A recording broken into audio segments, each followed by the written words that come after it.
What's going on, everyone? Welcome to the May 5th, 2011 edition of Ask the King. I'm DSP, and lots of questions to get to this time around, so let's get right into it as usual. First of all, before I actually do start answering the questions, I would like to say, just to remind everyone again, this weekend I'm going to be at the Too Many Games video game convention in Oaks, Pennsylvania. That will be Saturday, roughly when we get there. We're hoping to get there by 1 to 2 p.m. Till the end of the day, and then also Sunday we'll be there all day from 10 to 5. We're actually holding a panel from 4 to 5 p.m. in panel room 2 on Saturday. So if you're interested, please, if you're in the area, come by, come see us, hang out with us, check out the panel. It's going to be basically me talking a little bit about what I do, how I turned this hobby into a career that actually financially supports me, and also I'm going to open the floor to Q&A for the very first time. It's going to be open to anything. And what I'm really hoping to get are some unique questions about, you know, what I do on YouTube, the technicalities of YouTube, what I do that I feel is different from other people, that maybe is the reason why I'm more popular than some other people who do what I do, stuff like that. So anyway, Oaks, Pennsylvania, I'll put the link to the website in the description of this video. That's toomanygames.com. Check us out, come see us, and hang out with us this weekend at Oaks, Pennsylvania. But anyway, on to the main event. First question. Hey Phil, if you were to move away from Connecticut, where would you like to move and why? And that's from Ghost Assassin 38. That's a really good question, and until I started doing this, you know, playing video games and making videos for YouTube, and I turned it into my full-time job, I really didn't have an option to move because it's very expensive to move. As you know, the job market right now is horrible, but even previously, let's say around between the years 2000 and 2005, I thought about it, but even then it was hard. It's hard to find a job in an outside state without being in that state, because remember, you have to go interview for the job, you have to get used to the area, you have to make sure you're going to be able to afford everything in that area. It's difficult. So up to right now, until I started doing this as my job, I really didn't have the option of moving. Now I realize, the more that I think about it, as long as I can keep making as much as I'm making right now doing this, I could pretty much move to anywhere in the country, and I'd be fine, because you don't need to be in a certain location to play video games and upload videos. You can be anywhere. As long as the internet connection is decent, you can do it. So I've thought about it from time to time, and you know, I've been to the West Coast many times, California in particular. A totally different mentality there than it is from the East Coast. A lot more laid back, a lot less hustle and bustle. It seems like people are less stressed out over there, which is a good thing. But at the same time, you know, they have bad weather, they have natural disasters like earthquakes and stuff like that, smog in LA. I thought about moving to the Midwest, where it's a more arid climate. Definitely it's the humidity here in Connecticut that I absolutely hate, weather-wise. And in the Midwest, you don't have that kind of stuff. But at the same time, in the Midwest, it's also a different mentality as well. So I don't know, I've thought about different places. I would have to really think about it, and I'd have to find a real reason to move to a certain place. Maybe, I mean, ultimately, when you think about it, the ideal state would be you live somewhere where there's such low crime, you can leave your doors unlocked, you're friendly with all the people around you, everyone knows you, they know what you do, they respect you, and, but then again, they leave you alone to do what you need to do. So for example, you know, with me doing this unique thing that I do, that, you know, no one would be too uppity about me doing it, and, but also nice weather, maybe no humidity, and also no heavy snow. I mean, there's a lot of factors to take into consideration. I'd probably say no matter where I move, it would have to be a drier climate. I really don't like the fact that we get heavy snow here in the winter, and then we get high humidity in the summer. It's a pain in the fucking ass. It's like the worst of both worlds. And if I could find a place that at least has less of that, that's where I would want to go. Okay, enough of the nonsense. Next question. DSP, on the occasion that you play a game that you really dislike to the point that it's actually a painful experience, and the viewers do not want you to continue, would you drop it, or would you take the viewers... This guy's contradicting himself, because he's asking me, would I drop the game or would I take the viewer's opinion, but he's saying the viewer's opinion was to not continue. So I'm kind of confused. Would you continue if the viewers want you to? Okay, that's from JC Who Won.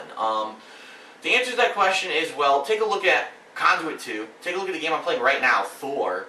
These games are not good. They're not. They're very not. They're not good at all. And So, honestly, you know, are there times when I want to quit a game? Yes. But unless the game is absolutely horrible, or if there's really no chance of me beating a certain part of a game unless I really just try it 7,000 times, I'll probably 99% of the time beat the game. So for example, right now with Thor, am I liking the game? Not really. There's a lot of repetitive stuff in it. There's a couple things that are interesting. I like Thor's abilities, but the graphics aren't too hot.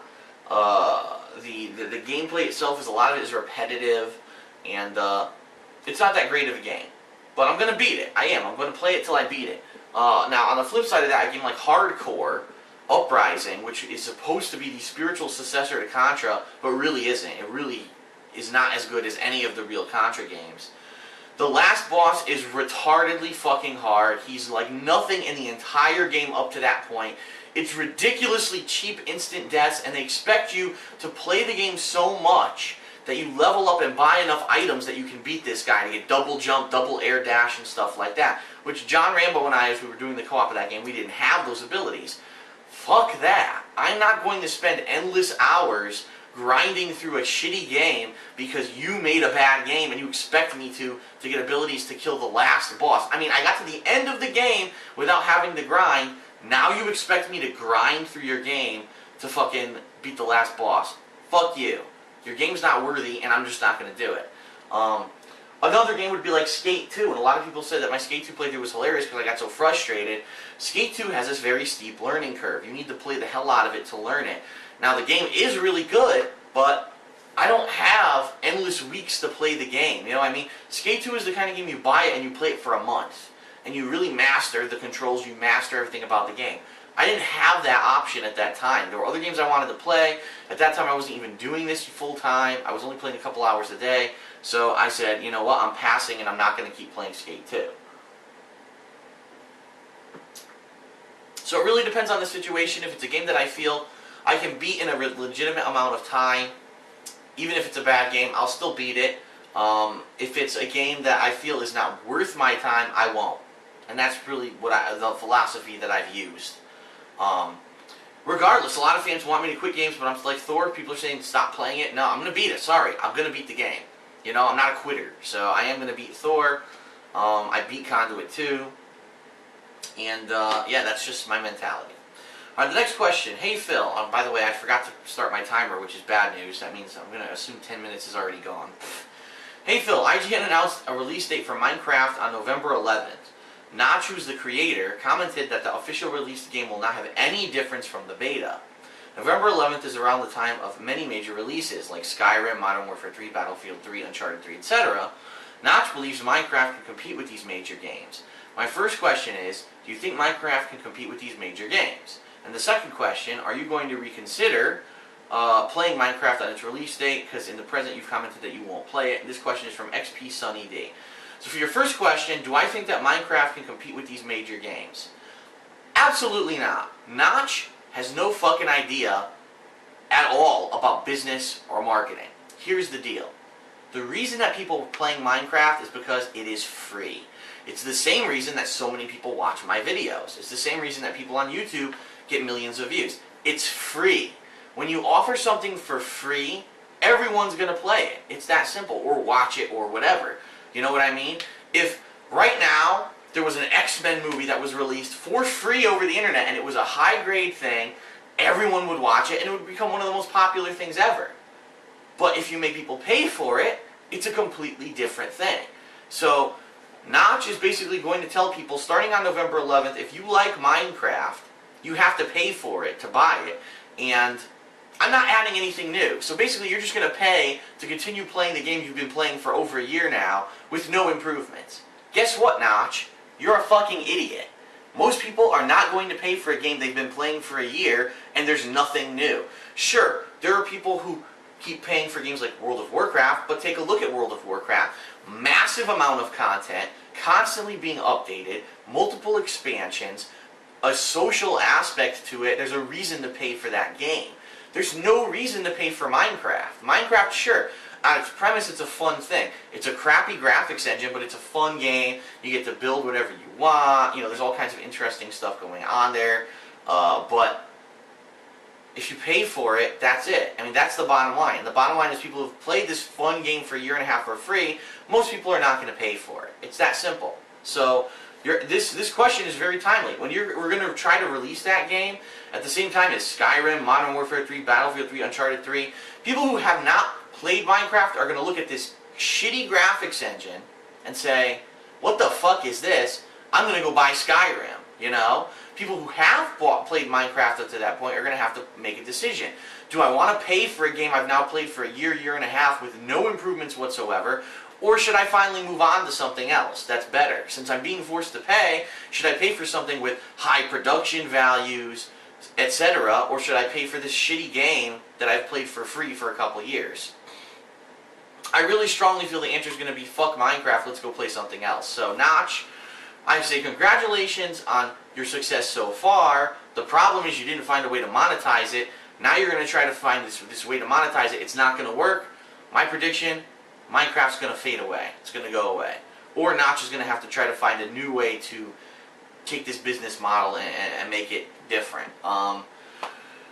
Second question was, am I going to play Minecraft on its release day? Absolutely not. Why would I pay for that game? Like, that game, again, it's made to be a free game. That's why people like it. It's a fun game. You fuck around with it for a little bit. That's not a game you pay for. Why would I pay for that? I'd be out of my fucking mind, you know? Okay, next question.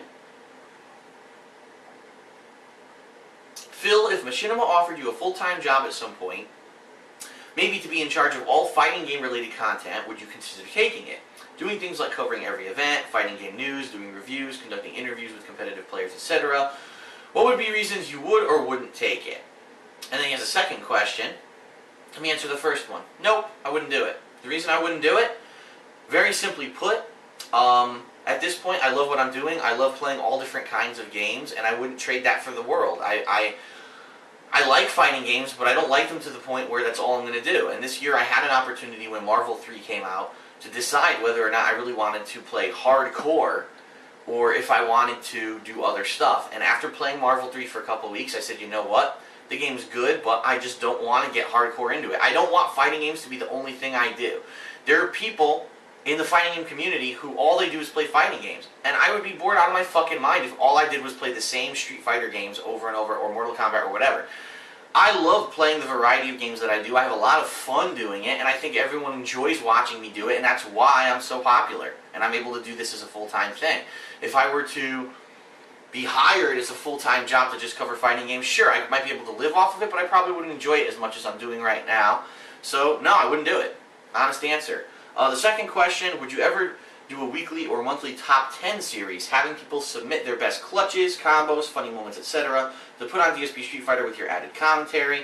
I think it'd be an interesting new series, maybe something to try after you get a new computer, and both of those questions, by the way, were from Slick.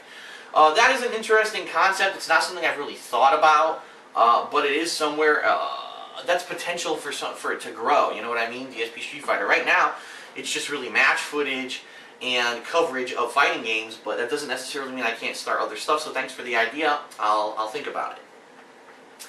Next question. It's been confirmed that a completely new Nintendo Wii 2, which probably won't be called the Wii 2, it'll have a new name, will make its appearance at E3 in June. The controller for the Wii 2 will be an all-new and has an HD screen built into it. Nintendo also said that the hardware is even more powerful than current HD consoles and backwards compatible with the Wii. To get people ready for the release of the Wii 2, Rockstar is supposedly already planning to bring Grand Theft Auto 5 to the console. Other gaming companies are following behind Rockstar and making their games ready for this console. My question is, do you think that the new system will make hardcore gamers go buy it, I guess as opposed to the Wii where hardcore gamers kind of skipped it? And also, how will people be able to choose which system to get games on if it's in all three of these systems in HD? And this question is from Troll Drill. Here's my thoughts on the new console. And by the way, he's not the only person to ask that. Several people asked this question. Nintendo, you know, they're very wishy-washy, and it's funny because they were so gung-ho behind the Wii and their motion controls. All of a sudden, it's time to release a new console, and they're completely dropping motion controls. So, let's think about this for a second. Our company completely supports motion controls. This is the wave of the future, but our new console doesn't have it. I think what Nintendo did They were very smart. They made the Wii, they cashed in, they realized that the Wii was going to be a console for the casual audience. They didn't make it HD because they could keep the costs down that way, and they made a shit ton of money off of it. And now that the money train is finally drying up, because it is, if you look at the sales numbers, the Wii is not selling nearly as much as it was a couple years ago. Actual game sales for the Wii are dramatically down. Nintendo's looking for a way to make more money, and they realize now, okay, so it was a cool gimmick, but now we have to go back to the hardcore gaming audience, which we might have even lost during this time when we were focusing on just making money with the casual gamers. So they're making a new console. It's going to be HD, which is what everyone wants, and it's going to be more for the hardcore gamer. It's probably going to be the Nintendo 64 of this era. And what do I think about it? I guess his first question was, do I think the new system will make hardcore gamers go buy it? As long as there are games to play. So if they make a new HD Mario, if they make a new HD Metroid, if they make a new HD Zelda, if they make these AAA Nintendo console exclusive titles for the new system, yes, hardcore gamers will buy it. Bottom line. Yes, the answer is yes. If they don't, if they focus on bullshit, people aren't going to buy it. It's all about the games. It always has been all about the games. It always will be all about the games. That's what these game companies need to understand. It's not about the gimmicks, the motion controls, the 3D. It's about the games, okay? That's why the 3DS has gone on sale and actually has lower sales numbers than Nintendo forecasted because there's no fucking games for it. There's nothing worth buying for it, okay? Now, the second question was, how will you be able to choose which system to get games on? Nintendo, in the past couple of years, has really become a console where most games aren't on it. It's really just these Wii exclusive titles that end up on the Wii. If you choose between a game on Xbox 360 or the Wii version, you obviously want the Xbox 360 version because you know the Wii is watered down. Now, if this HD console is just as good as current generation consoles, then it might be a little bit more tricky. However, here's the problem. People already have the Xbox 360. People already have the PlayStation 3. These consoles are established and have been out for a very long time. If you try to release a new Nintendo console in HD, chances are the games that will come out for all three consoles, so let's say Call of Duty, because we know there's a Call of Duty game every year. People are going to probably buy it dramatically more for Xbox 360 and PS3 than this new Wii console, because most people already have those consoles. They're already established, they're used to the control scheme. It's that simple. Unless Nintendo finds a way to secure something exclusive for these titles for their new console, I really don't see that these cross-platform games are going to be purchased for this new console. Nintendo is going to have to purely focus on releasing AAA titles for their console that are their console exclusives. That's how they're going to succeed. Now, I do have a couple comments. The first comment about this I want to make is this saying that there's going to be an HD screen on your controller. Who fucking cares? Nobody. It's another gimmick. No one gives a shit. When you're playing a game, guess what you want to do? You want to look at your fucking TV and play the game. You don't want to have 20 distractions going around. You don't want to have to fucking juggle your hands in the air with motion controls or have fucking things jumping out of your TV with 3D. You just want to play the game. So this screen, it's another gimmick. It's going to fail. It's going to fail. It's not going to sell the console because you have an HD screen on your gamepad. In addition, for someone like me, I can't record that. How do you record a screen on a gamepad? It's impossible. So when I do playthroughs on this new console, no one's ever going to see what's on the gamepad. And there's nothing I can do about that. That's Nintendo's problem. That's Nintendo's bad. They really should realize that that's a stupid idea. The other thing that I find hilarious here is that people are saying the graphics on this console are going to be better than Xbox 360 and PlayStation 3. Hello? Hello? Current TVs can do 1080p, and that's it. What are you going to improve with the graphics? The only thing you could possibly improve is maybe the detail of the textures, maybe the bump mapping. I mean, what could you possibly improve? Look at games like Heavy Rain. That game was almost photorealistic. It looked super realistic. It looked like those characters were real people. What could Nintendo do better than that? Like, it isn't the 90s anymore where, you know, there was such dramatic leaps and bounds in technology that you went from 8-bit to 16-bit to 32-bit to 64-bit to 3D, you know, then to fully scaled 3D models. It's just, the technology is leaps and bounds past that era. So I don't know what Nintendo thinks they're going to do with graphics to make them so much better than everyone else's. I mean, I've seen the new engine, the Unreal Engine, was previewed, I believe, in the last episode or issue of Game Informer, and it looks really sweet. I like where it's going, but I looked at it and I was like, that looks like Heavy Rain. It really does. It looks like Heavy Rain. Heavy Rain is probably one of the best graphical games ever made. So, prove me wrong, Nintendo, but I don't see how you're going to have better graphics than all the other consoles when the TV technology can't go past what it's at right now. It's at 1080p, and the other consoles already look photorealistic. What else can you possibly do? I don't know. Maybe I'm wrong again, but that's just my opinion. Next question. Hey Phil, I've recently seen a lot of other YouTube users do game playthroughs with 30-minute long videos instead of 15-minute limit videos. Would you think about making your videos 30 minutes instead of 15? It would probably be easier for you to not have to reset the camera after every 15-minute session, and better for us to watch a longer part instead of loading up a video every 15 minutes. Although it might be a bad idea if you get compensated for ads and such per video. Alright, and that question is from Pervil. Honest answer, because I'm an honest person. There's two major reasons why I'm not going to make my videos longer. The first reason is because, as you know, I do get paid per view, video view. So why would I make a 30-minute long video when I can make two 15-minute long videos and get twice as much credit? That's a no-brainer, okay? However, understand that I'm really not in this for the money, and you know what I mean? Like, I could make 3 5-minute videos for every 15-minute video and get 3 times as many views as I'm getting right now, but that's not what I'm about, okay? I'm about efficiency and making it easier for you guys. And here's the bottom line. Even though this guy says a lot of people are making 30-minute videos, and that may be the case, in my experience, when I'm doing videos that are longer, it has a lot more potential for problems. So for example, when I'm uploading a 30-minute video, there's a lot more potential for that video to error out on YouTube. There's a lot more potential that it gets stuck in processing. And from what people have told me, longer videos have problems loading on YouTube. For whatever reason, they take a shitload of time to load. And I don't understand that. I don't know why that is, but that seems to be the case. And a lot of people have told me that. So why would I make longer videos that are going to have higher potential for failure and also give people problems with loading when I can make shorter ones that are a lot better? Now, on the flip side of that, like I said, again, sure, I can make 3 5-minute videos, but I also understand it's a hassle for people to keep clicking here, clicking here, clicking here, or only watching 5 minutes and then it ends. So I'm not going to move to that format either by any means. So I'm going to keep doing what I'm doing. There's no reason for me to go to a longer or a shorter format. I think right now I've got the ideal honed in, roughly between like an 8 to 15-minute clip. That seems to be what's working for everyone, and that's what I'm going to keep doing. Last question for this portion of this episode before I run out of time here.